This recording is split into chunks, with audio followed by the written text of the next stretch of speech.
අප මහා භාග්‍යවතුන් වහන්සේ ශාසනයේ උතුම් වූ පැවිදි බව ලබා ගන්න රජවරු, සිටුවරු, කුලවත් බලවත් පවුල්වල බොහෝ පිරිසක් ඉදිරිපත් වුණා.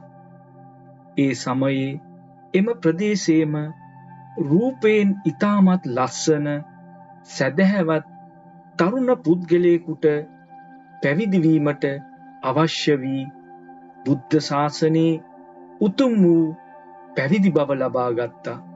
උන්වහන්සේ පිණ්ඩපාතේ යන විට, දහම් චාරිකාවේ යන විට බොහෝ දෙනෙකුගේ ඇස් උන්වහන්සේ දෙසට යනවා. උන්වහන්සේට තියෙන්නේ අන් අයගේ සිත් ඇදගන්නා ශාන්ත පෙනුමක් ඇති රූපයක්. උන්වහන්සේ පිණ්ඩපාතේ යන විට තරුණ කාන්තාවන් දන් බෙදීමට වඩා උන්වහන්සේ දෙස බලන්න කැමැත්තෙන් එනවා. දවසක් මේ තරුණ භික්ෂුව පිණ්ඩපාතේ යන අතරේ තරුණ කාන්තාවක් උන්වහන්සේ පිටුපසින් යන්න පටන් ගත්තා. උන්වහන්සේ සාන්ත ඉරියව්වෙන් ගමන් කරනවා. නමුත් කාන්තාවට වමනා වුණේ උන්වහන්සේව ඇය කෙරෙහි නම්මවා ගන්නයි. දන් බෙදන අතරේ ඇය තරුණ භික්ෂුව දෙස හොරෙන් බලනවා, hina වෙනවා. ඇය භික්ෂුන් වහන්සේ සමග ගමන් කරන අතර උන්වහන්සේ සමග කටකොණින් hina වෙනවා, ඉඟි බිඟි පානවා. කෙසේ හෝ උන්වහන්සේ එනතුරු මග රැකගෙන බලාගෙන සිටිමින් ඇය කෙරෙහි සිත අද්දවා ගැනීමට උත්සාහ කළා. තරුණ භික්ෂුව මෙසේ මහානදම් පුරන අතරේ ඇයගේ මේ ක්‍රියාවන් නිසා ඇය කෙරෙහි ඇල්මක් ටිකෙන් ටික ඇති වුණා. භික්ෂුව පිණ්ඩපාතේ ගිහින් ආවට පස්සේ භික්ෂුවට ඇයවම මතක් වෙනවා. භාවනාවට හිඳගත්තත් ඇයව මතක් වෙනවා. දැන් උන්වහන්සේට මේක මහා කරදරයක්. සිත කලබලයි. සිත සංසුන් කරගන්න බැහැ. අනේ මට මේ මොකද වුනේ? මගේ සිත එකග කරගන්න මට කොහෙත්ම බැහැ. මගේ සිත හරි කලබලයි. උන්වහන්සේ හිතුවා භාග්‍යවතුන් වහන්සේ ළඟට ගිහින් මේ ගැන කියලා උපදෙස් ගත්තොත් හොඳයි කියලා. භික්ෂුව භාග්‍යවතුන් වහන්සේ ළඟට ගියා. අවසරයි භාග්‍යවතුන් වහන්සේ, මම ඊතා ශ්‍රද්ධාවෙන් උතුම් වූ පැවිදි බව ලබා ගත්තේ මාර්ගඵල ලබා ගැනීමේ අරමුණින්. ස්වාමීනි, නමුත් මට දැන් ධර්මය මෙනෙහි කරගන්න අමාරුයි. භික්ෂුව හිතට වද දෙන කාරණය කුමක්ද? භාග්‍යවතුන් වහන්සේ ඒ භික්ෂුවගෙන් කරුණ විමසා වදාළා. උන්වහන්සේ ඔහුගේ සිත කාන්තාවක් නිසා විසිරී ගිහින් නැති බව භාග්‍යවතුන් වහන්සේට පැවසුවා. භාග්‍යවතුන් වහන්සේ උන්වහන්සේගේ කතාව අවසානයේ භික්ෂුව ආමන්ත්‍රණය කළා. භික්ෂුව රාගය කියන්නේ ගින්න. මේ රාගයේ නැමැති ගින්න නිසා හැම දිනම සසරේ හුඟා දුක් විඳිනවා. ඒ වගේම මේ රාග ගින්න නිසා සසරේ ධර්මය අවබෝධ කර ගැනීමට තිබූ අවස්ථාවද ගිලිහි යනවා. භික්ෂුව තථාගතයන් වහන්සේ පාරමිතා පුරාගෙන ආව එක ආත්මයක අවුරුදු 700ක් මම ශීලය ආරක්ෂා කරමින් බ්‍රහ්මචාරීව ජීවත් වුණා. නමුත් කාන්තාවක් නිසා මගේ සීලය බිඳුණා. භාග්‍යවතුන් වහන්සේ මෙලෙස පවසද්දී භික්ෂුන් වහන්සේලාට උන්වහන්සේගේ බෝසත් අවදියේ කතාව අහන්න ඕන වුණා. ස්වාමීනි, භාග්‍යවතුන් වහන්සේ, ඔබ වහන්සේගේ බෝසත් අවදියේ සිදු අතීත කතාව අපි දැනගන්න ගොඩාක් කැමතියි. ඒ අපට දේශනා කරන සේක්වා. භාග්‍යවතුන් වහන්සේ මෙලෙස භික්ෂුන් වහන්සේලාට බෝසත් අවධියේදී රාගගින්න නිසා සීලය බිඳුණු හැටි විස්තර කරමින් මේ ස්වර්ණ මයුර ජාතකයේ දේශනා කළා. පින්වතුනි, අප මහා බෝසතාණන් වහන්සේ පාරමිතා පුරාගෙන එන එක්තරා ආත්මයක සක්විති රජ කෙනෙකු වෙලා හිටියා. දෙතිස් මහා පුරුෂ ලක්ෂණ ඇති මේ සක්විති රජුරෝ අහසින් ගිහිල්ලා මුළු ලෝකෙම පාලනය කරනවා. මේ සක්විති රජුරෝ ධර්මයෙන්ම තමයි රාජ්‍ය පාලනය කළේ. ඉන්පසු මරණින් මත්තේ දෙව්ලොව ඉපදුණා. සක්විති රජ කෙනෙකු වෙලා රැස් කරගත්තා වූ ඒ පින නිසා දෙව්ලොවකින් තවත් දෙව්ලොවකට මාරු වෙවි දෙව් සැප විඳිමින් බොහෝ කාලයක් හිටියා. දෙව් සැප අවසන් වෙලා නැවත මනුලොවටත් එතනින් දෙව්ලොවටත් ගියා. ඔය අතරේ බෝසතාණන් වහන්සේ අතින් සිදුවුණු සසරේ බලවත් අකුසල කර්මයක් නිසා දෙව්ලොව සිට පැමිණ තිරිසන් ආත්මයක ඉපදෙන්න සිද්ධ වුණා. අප මහා බෝධිසත්වයන් වහන්සේ එක ආත්මයක බිත්තරයකින් බිහිවෙන්න මොනරියෙකුගේ කුසේ පිළිසිඳ ගන්නවා. මොනරිය බිත්තරය දාපුහම ඒ බිත්තරය රන්වන් පාටයි. සුදුසු කාලේ බිත්තරේ ස්වභාවයෙන්ම බිඳිලා පැටියෙක් එළියට එනවා. නමුත් ඒ මොනර පැටියා සාමාන්‍ය මොනරු වගේ නෙමෙයි. රන්වන් පාටයි. බෙල්ල වටේට රන්වන් වලලු 3ක් තිබුණා. පෙර සසරේ කුසල් දහම් රැස් කර ගැනීමේ පිනෙන් රන්වන් පාටින් ඉපදුණා. නමුත් පෙර භවයේ සිදු කළ අකුසල් ඵල විපාකයක් විදිහට තිරිසන් යෝනියේ මොනරියෙකුගේ කුසේ තමයි ඉපදුනේ. අනෙක් මොනරුන් සමග මේ පැටියත් හැදුණා. මොනර පැටියා පෝෂණය වෙලා ලොකු වෙන්න ලොකු රෝදයක් වගේ වුණා. එක දවසක් මේ බෝසත් මොනරා වතුර බොන්න කියලා පොකුණට ආවා. පොකුණේ වතුර නිසලයි. පොකුණට නැවිලා වතුර බොනකොට තමන්ගේ රූපයේ ඡායාව වතුරෙන් දැක්කා. එදා තමයි දැනගත්තේ තමන් අනෙක් මොනරුන්ට වඩා වෙනස් කියලා. මං රත්තරන් පාටයි. ඒ හින්දා මම මේ ප්‍රදේශයේ හිටියොත් මට හුඟා කරදර වැඩි වෙන්න පුළුවන්. ඔව්, මං රන්වන් මොනරෙක් නිසා මට මිනිස්සුන්ගෙන් කරදර වෙන්න පුළුවන්. මගේ ජීවිතයේ ආරක්ෂාව හොයාගෙන මම ඈතකට යන්න ඕනේ. මෙහෙම සිතූ බෝසත් මොනරා මේ ප්‍රදේශය අතහැර යන්න තීරණය කළා. එහෙම තීරණය කරලා රාත්‍රී කාලේ අනෙක් මොනරු ඔක්කොම නිදාගත්තම ඒ සියලු දෙනාටම හොරෙන් හිමාලයට යනකම් පියාඹලා ගියා. ඔහොම බොහෝ දුරක් පියාඹලා පර්වත වලලු 3කට එහා පැත්තේ 4වෙනි පර්වතේ එනම් දණ්ඩක හිරඤ්ඤ පර්වතයේ පාමුල ගිරි ගුහාවක ජීවත් වෙන්න තැනක් හොයාගත්තා. ඉතින් මෙතෙන්ට කිසිම සතෙකුට, කුරුල්ලෙකුට, කොබෙයියෙකුට එන්න බෑ. මිනිසෙකුට කොහොමවත් එන්න බෑ. ඒ හින්දා දැන් කාගේවත් කරදරයක් නෑ කියලා බෝසත් මොනරා හිතුවා. මොනරා සිටින ප්‍රදේශය මනරම් ප්‍රදේශයක්. ඒ අවට නෙළුම් මලින් පිරුණු ලස්සන පොකුණක් තිබුණා. හැබැයි වෙන කිසිම සත්ත්වෙක් හිටියේ නැහැ. බෝසත් මොනරා මෙහෙම තනියම ගල් ගුහාව නවාතැන කරගෙන ජීවත් වුණා. මාගේ ආරක්ෂාව තමා විසින්ම සොයාගත යුතුයයි කියලා හිතුවා. එහෙම හිතපු බෝසත් රන්වන් මොනරා උදේට තමන්ගේ ගුහාවෙන් එළියට ඇවිල්ලා ගල් තලාව උඩ හිටගෙන ඉර පායන දිහාම බලාගෙන හවස ඉර බැහැගෙන යනකොට අපරදිග දිහාව බලාගෙනද ආරක්ෂක පිරිතක් කියන්න පටන් ගත්තා.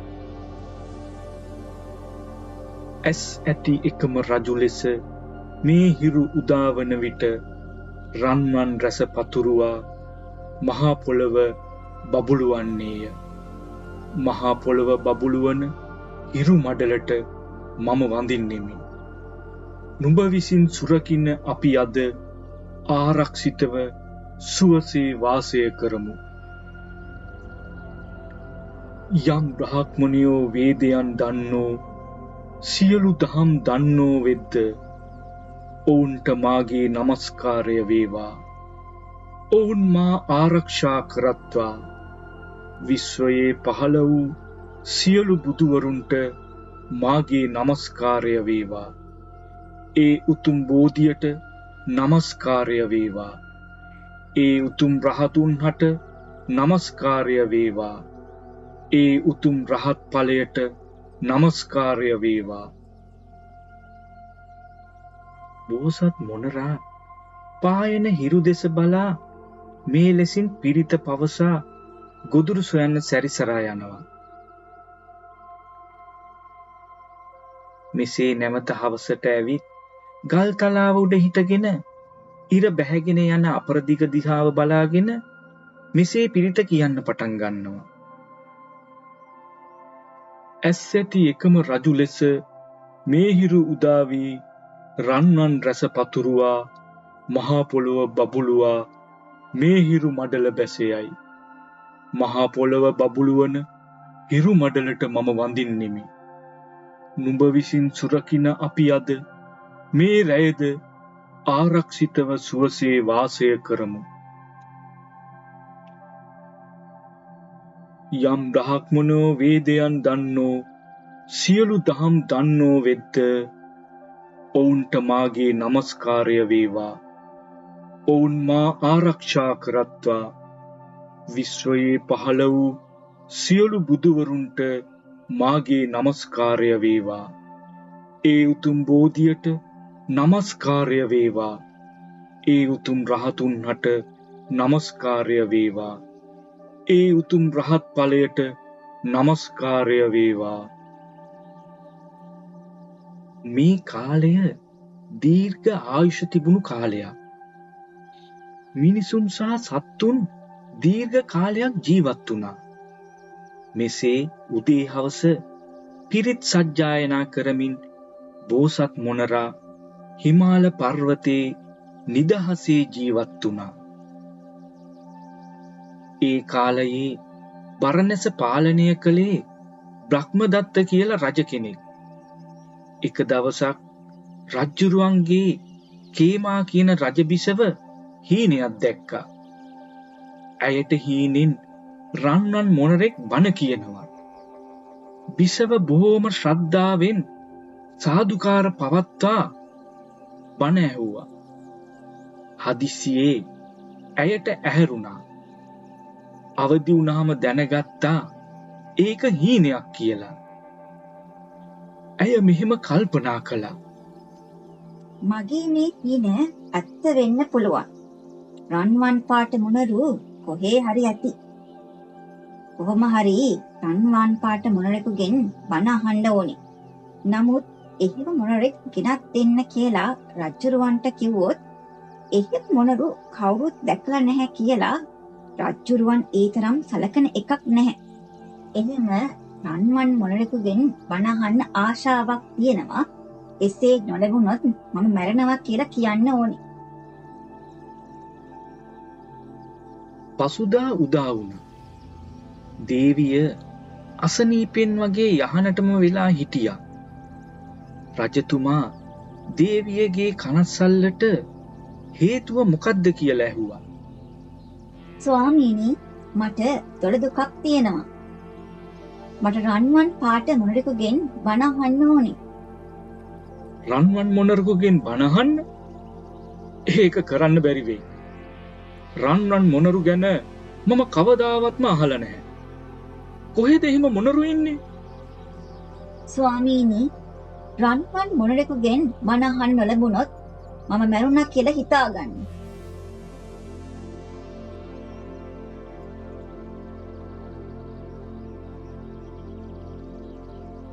දේවිය, හොඳයි. මම රන්වන් මොනරු ගැන හොයන්නම්. කොහොම හරි මොනරෙකු හොයාගමු. රජතුමා දේවියව සැනසුවා. රජතුමා ඇමතිවරු බ්‍රාහ්මණවරු ගෙන්නලා දේවියගේ දොළදුක ගැන කිව්වා. ඔවුන්ගෙන් ඇහුවා මේ වගේ රන්වන් පාට සත්ත්වයන් ඉන්නවද කියලා. ඒ අය සඳහන් කළා වතුරේ රන්වන් පාට කැස්බෑවුන් කකුළුවෝ උපදිනවා කියලා. ගොඩබිමේ රන්වන් පාටට මොනරුන් ඒ වගේ සත්තු මිනිස්සු උපදිනවා කියලා බ්‍රාහ්මණ ආගමේ සඳහන් කරලා තියෙනවා කියලා ප්‍රකාශ කළා. ඒ අය මෙහෙම කිව්වම රජතුමා කල්පනා කරන්න පටන් ගත්තා. මේ ගැන දැනගන්න නම් වැඩි පුද්ගලයෝ කැඳවිය යුතුයි කියලා. රජතුමා අඬබෙර කරුවන් යවුවා. බරණැස් රාජ්‍යයේ වනාන්තරවල ජීවත් වෙන වැඩි පුද්ගලයෝ මාලිගාවට ගෙන්වලා ඇහුවා එහෙම රන්වන් පාට මොනරු දැකලා තියෙනවද කියලා.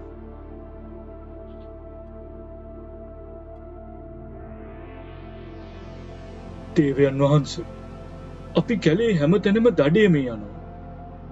ඒත් අපි කවදාවත් ඔහොම රන්වන් පාට මොනරු නම් දැකලා නැහැ. නමුත් මේ වැද්දන් අතර එක වැද්දෙක් කියනවා, දේවයන් වහන්සේ, අපි කවදාවත් ඔහොම රන්වන් පාට මොනරු දැකලා නැහැ. නමුත් අපේ මුත්තා කියලා තියෙනවා හිමාල වනයේ පර්වතයක රන්වන් පාට මොනරෙකු ඉන්නවා කියලා. ඒ කතාවෙන් සතුටටපත් වූ රජ්ජුරුවන් මේ තරුණ වැඩි පුද්ගලයාට බොහෝම තෑගි භෝග දීලා පිටත් කරා. ඒ මොනරාට කිසිම හානියක් නොකර අල්ලගෙන එන්න කියලා.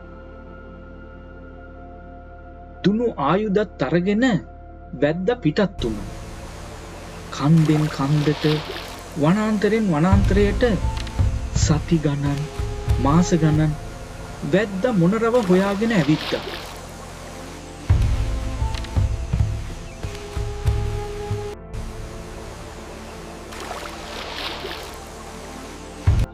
දවසක් ඔහොම හිමාල පර්වතයේ ඇවිදිනකොට මොනර කන්දෙන් කන්දට ඉගිලිලා යනවා වැද්ද දුටුවා. මොනර ජීවත් වෙන තැන හොයාගත්තා. මේ වැද්ද ළඟ මද්දක් තියෙනවා. මේ මද්දෙන් සත්තු කවදාවත් ගිලිහිලා ගිහින්නේ නැහැ. ඔහු මොනරව අල්ලගන්න හිතාගෙන හැමදාම මද්ද ගහලා බලන් ඉන්නවා. සත්තු අල්ලන මන්තර කියනවා. අද අහුවේ හෙට අහුවේ කියා විවිධ ආකාරයෙන් උත්සාහ කළා. නමුත් හරි ගියේ නැහැ. එයාගේ මුළු ජීවිත කාලයම ගෙවිලා ගියා. මොනර අල්ලන්ට බැරි වුණා. හිමාල වනයේම ඔහු මැරිලා ගියා. මොනර නොලැබුණු නිසා ඒ ශෝකයෙන් සිටි රජුරුවන්ගේ බිසවත් මැරිලා ගියා.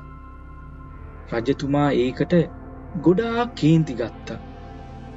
මේ වගේ මොනරෙක් නිසා මට මගේ බිසවත් නැති වුණා කියලා. මොනර හරි සිල්වත්. ඒ වගේම උදේ හවස තමන්ගේ ආරක්ෂාව හදාගෙන ඉන්නේ. ඒ හින්දා තමයි මොනරව අල්ලන්න බැරි. ඉතින් කාටවත් බෑ ඒ ආරක්ෂක වලල්ල බිඳින්න. ඒ නිසා මොනරට පිරිතේ ආනුභාවය තිබුණු නිසා බයක් තැතිගැන්මක් තිබුණෙම නැහැ. රජ්ජුරුවන්ගේ බිසවත් නැති වුණ හින්දා රජ්ජුරුවන්ට හරිම කේන්ති. ටික කලක් කොහොම යද්දී රජ්ජුරුවොත් මැරිලා ගියා. රජ්ජුරුවන් මැරෙන්න කලින් රත්තරන් පතක් අරගෙන ලීවා රන්නන් මොනරෙකුගේ මස් කෑවොත් අමරණීය වෙනවා කියලා. ඉදිරි අනාගතයේ රජවන රජවරු හරි මේ රන් පත්‍රිකාව දැකලා මේ රන්නන් මොනර මරයි කියලා හිතුවා. රජ්ජුරුවන්ට තියෙන කේන්තිය නිසා රන් පතක ලියලා වටිනා මංජුසාවක එය දමලා තිබ්බා. රන් පත්‍රිකාවේ ලියලා තියෙන්නේ වටිනා කාරණාවක් හින්දා පහළවන රජවරුත් හිතුවා එහෙම මොනරුන්ගේ මස් කෑවොත් අපි මැරෙන්නේ නැති වෙයි කියලා. මේ වගේ වැඩි පුද්ගලයන් 6 දෙනෙක් යවුවා මේ රන්නන් පාට මොනරවල්ලන්න. හැමෝම ගිහිල්ලා උගුලක් හදලා තියලා බලාගෙන ඉන්නවා. ඒ උගුලට අහු වෙයි කියලා. ජීවිත කාලයම මොනරව අල්ලන්න උත්සාහ කළත් රන්නන් පාට මොනරව අල්ලන්න බැරි වුණා. ජීවිත කාලයම ගෙවිලා ගියා. 7 වෙනි පරම්පරාවෙන් වැද්දෙක් පිටත් කරලා ඇරියා මොනර අල්ලන්න. දැන් අවුරුදු 700ක්. මේ වැද්දත් කොහොම හරි හිමාල වනයේට ගිහින් මොනර ඉන්න තැන හොයාගත්තා. කලින් වැද්දන් වගේම මේ වැද්දත් මොනරව අල්ලන්න විවිධ දේ කළා. ඔය විදිහට 7 අවුරුද්දක් බලාගෙන හිටියා. මොනරව අල්ලන්න බැරි වුණා. හැබැයි මේ වැද්දා අනික් වැද්දන් වගේ නොවේ. විශේෂයෙන් පරීක්ෂාකාරී වුණා. ඇයි මේ මොනර අල්ලන්න බැරි? ඇයි මෙයාගේ කකුලේ මද්ද පැටලෙන්නේ නැත්තේ? වැද්දා හොඳට විපරම් කරාම තීරුම් ගත්තා මේ මොනරා බ්‍රහ්මචාරීව හැසිරෙන කෙනෙක් කියලා. ඒ වගේම උදේ පාන්දර කන්ද උඩට ගිහින් ගාථාවක් කියනවා. හවසටත් ගාථාවක් කියනවා. එහෙනම් මෙහෙම තමයි මේ මොනරා ආරක්ෂා වෙන්නේ කියලා හිතුවා. දෙන්නෙක් නෑ. මේ මොනරා ජීවත් වෙන්නේ තනියම. සීලයක් රැකගෙන. ඒක තමයි මට මේ මොනරව අල්ලගන්න බැරි. ඉන්නකො මම හොඳ වැඩක් කරන්න කියලා වැද්දා හිතුවා. වැද්දා හිමාලයෙන් බැහැලා වෙනත් වනාන්තර ප්‍රදේශයකට ඇවිල්ලා ලස්සන සෙබඩක් අල්ලගත්තා. සෙබඩක් අල්ලගෙන ඒ සෙබඩට හොඳට පුරුදු කළා අසුරු ගහනකොට කැහැ ගන්න. ඒ වගේම අත්පුඩි ගහනකොට තාලයට නටන්න. මෙහෙම හොඳට පුරුදු කරලා හිමාල වනාන්තරයේ බෝසත් මොනරා ඉන්න තැනට අරගෙන ගියා. සෙබඩව නිදහසේ අතහැරලා බෝසත් මොනරා එනකල් හැංගිලා බලාගෙන හිටියා. උදේ පාන්දර වෙනද වගේම බෝසත් මොනරා ආරක්ෂක පිරිත කියන්න කඳු මුදුනට ආවා. මොනරා ආරක්ෂිත පිරිත කියන්න පෙර වැද්දා අසුරු ගහලා අර සෙබඩව කෑ ගැසෙව්වා. අවුරුදු 700ක් නියම බ්‍රහ්මචාරී ජීවිතයක් ගත කරපු මේ මොනරට අර සෙබඩගේ හඬ ඇහෙනකොට අවුරුදු 700ක් යටපත් වෙලා තිබිච්ච රාගය මතුවුණා. හැමදාම උදේට කියන ඒ ආරක්ෂිත පිරිත නොකියම පියාඹගෙන සෙබඩ හොයාගෙන ආවා. වැද්දා සෙබඩට ඇසෙන්න අත්පුඩි ගැහුවා. සෙබඩ තාලයට නටන්න පටන් ගත්තා. මොනරා සෙබඩගේ හඬ ඔස්සේ පියාඹගෙන ආවා. මොනරා ඇය හොයාගෙන ඉගිලිලා ඇවිල්ලා ඇය ළඟ පාත් වෙනකොට මොනරාගේ කකුල තිබ්බේ හරියටම වැද්දා තියපු මල පොඩුවේමයි. ඒත් එක්කම දුන්න ගැස්සිලා වැද්දාගේ මැද්දට අහු වුණා. දැන් මොනරා තනි කකුලෙන් එල්ලෙනවා. ඔළුව පහළට එල්ලෙනවා. හැබැයි ඉතින් මොනරා දැක්කහම වැද්දට පුදුම බයක් දැනුණා. මේ වාගේ මහා සීලවන්තයෙකුගේ සිල් මම් බින්දා. මේ වගේ කරදරයකට පත් කළා. අනේ මෝ මරලා බෑ. ලිහලා යවන්න ඕනේ කියලා වැද්දා හිතුවා. නමුත් ළඟට යන්න බයයි. මේ මොනරා එච්චරටම ලොකුයි. මෝ ඇතෙක් වගේ ශක්තිමත්.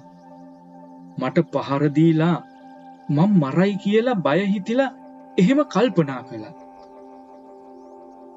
මොනරාගේ කකුලක් හරි කඩලා තටු ටික හරි බිඳලා නිදහස් කරලා අරිනවා. කැමති තැනකට යන්න.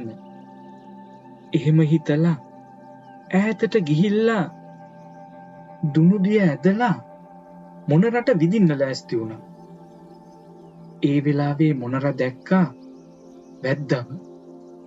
දැකලා මොනරත් වැද්දට කතා කරා. මාව මරන්න හදන්නේ විෂයන් හේතුවක් නිසා නම් මොන හේතුවට මාව මරන්න හදනවද? මරන්න නෙමේ ලෑස්තිය, නිදහස් කරන්නයි. මට බයයි ළඟට එන්න. එහෙනම් ඔබ මා මේ විදිහට අල්ලගත්තේ රජතුමාගේ නියෝගයට. රන්වන් පාට මොනරෙකුගේ මස් කෑවම අමරණීය වෙනවා කියලා. මගේ මස් කන්න හදන්නේ අමරණීය වෙන්න?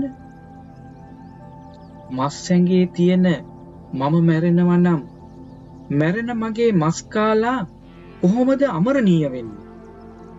මස් කන කෙනාට වඩා කවුද අමරණීය වෙන්න ඕනේ? ඉස්සෙල්ලා මස් ඇඟේ තියෙන මම මැරෙන්නේ නැති කෙනෙක් වෙන්න ඕනේ. ඉතින් මේ දෙන්න අතර අපූර්ව සාකච්ඡාවක් මෙහෙම සිද්ධ වුණා. ඉන්පසු වැද්දා බෝසත් මොනරවත් අරගෙන බරණැස රජතුමා ළඟට ගියා. වැද්ද රජතුමාට මේ කතා කරන රන්වන් පාට මොනරව ඉදිරිපත් කළා. රජතුමා මොනරගේ රූපය දැකලා පුදුමයටපත් වුණා. රජතුමාට හරි සතුටුයි. රජතුමා මොනරට ඉන්න ආසනයක් දුන්නා. මොනරත් ආසනයේ හිඳගෙන රජු සමග කතා කරන්න පටන් ගත්තා.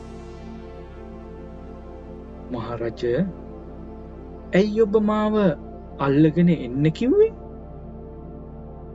යමෙක් රන්වන් මොනරෙකුගේ මස් කෑවොත් අමරණීය වෙනවා කියලා.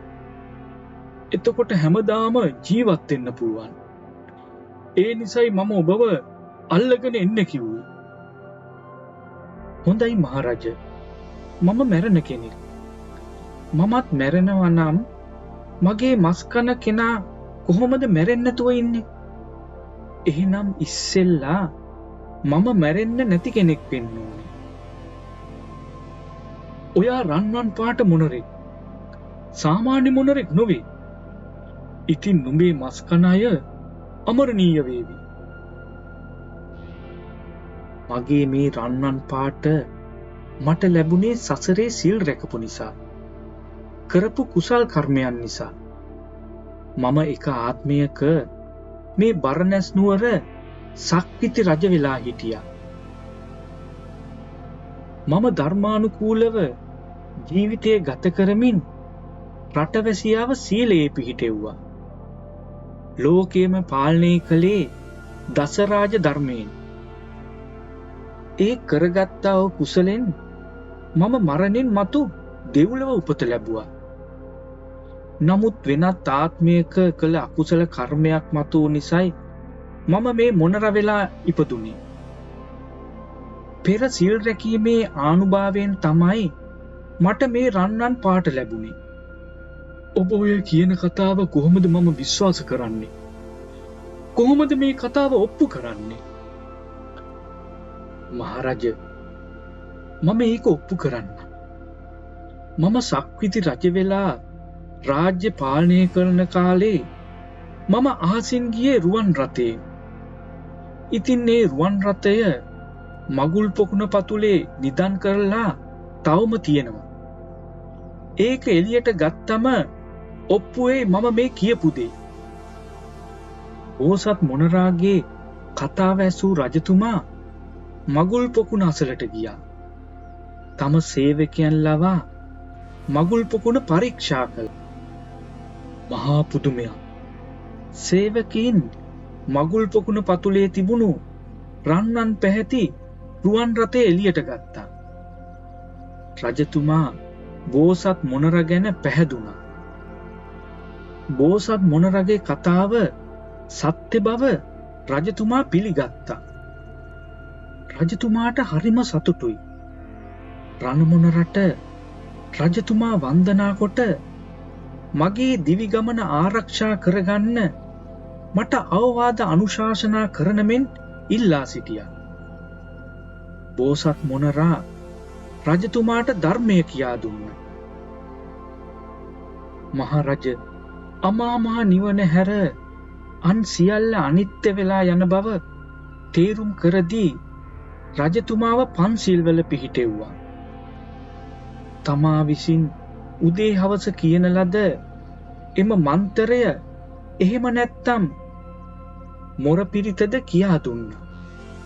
ධර්මයේ හැසිරෙන ලෙස අවවාද දුන්නා. රජතුමා ධර්මය කෙරේ පැහැදුණා. තමාගේ රාජ්‍ය ඒ මොහොතේම මේ රන්වන් මොණරාට පූජා කළා. බෝසත් මොණරා නැවත රාජ්‍ය රජතුමාට බාර දී හිමාලයේ දණ්ඩක හිරිඤ්ඤ පර්වතයේ බලා පියඹා ගියා. අප මහා සම්මා සම්බුදුරජාණන් වහන්සේ එලෙස ස්වර්ණමයුර ජාතකයේ දේශනා කළා. එදා තමාගේ ආරක්ෂාව තමා සලසාගත මොර පිරිතේ බලය පහදා දුන්නා. චතුරාර්ය සත්‍ය ධර්මය දේශනා කළා. ඒක එතන සිටි රාගගින්න නිසා සිත නොසන්සුන් වූ භික්ෂුව කෙලෙසුන් නසා අමා මහ නිවන අවබෝධ කරගත්තා.